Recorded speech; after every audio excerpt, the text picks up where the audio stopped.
Maintenant qu'on a bien avancé jusqu'ici, on va pouvoir voir comment faire nos petits boutons. Et là, c'est directement sur ce widget-là.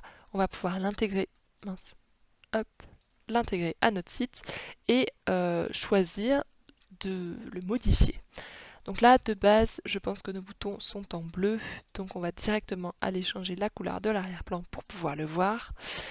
Et on va pouvoir changer pas mal de choses. De base, un bouton peut avoir plusieurs couleurs et si vous n'avez pas fait des modifications comme moi à mettre des couleurs bien spécifiques sur votre site, vous allez avoir des couleurs différentes en fonction des infos, succès, avertissement, danger, notamment bleu, vert, orange et rouge, si je dis pas de bêtises. Ce ne sera pas obligatoire de garder ça, c'est vraiment...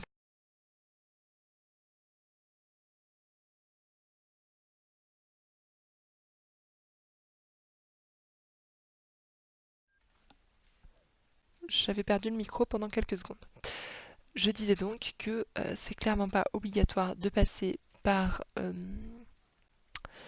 ce type-là pour changer les couleurs parce que clairement vous aurez que 4 couleurs différentes et ce sera sûrement pas adapté à votre site.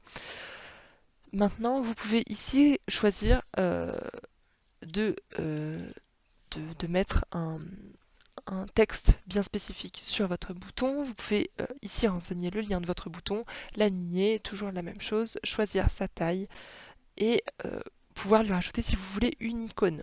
On va lui rajouter cette icône là, j'en prends une au hasard et vous pouvez choisir de mettre une icône avant, après, de la rendre avec plus d'espacement ou non entre l'icône et le texte. Et vous pouvez lui rajouter un ID. On verra peut-être un peu plus tard à quoi ça va servir, mais clairement ça peut être très intéressant dans le cas de formulaires, mais on va voir qu'avec Elementor Pro on peut faire des formulaires sur mesure qui sont top. On va pouvoir passer au style du bouton où là on a à peu près les mêmes choses. Donc on a des typographies, on a une couleur de l'arrière-plan, on peut avoir des bordures bien spécifiques.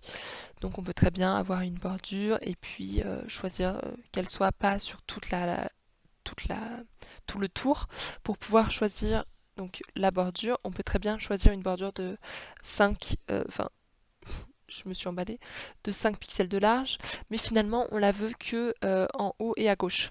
Donc on va délier les valeurs et mettre en bas à 0 et à droite à 0. Et on l'a que en haut et à gauche.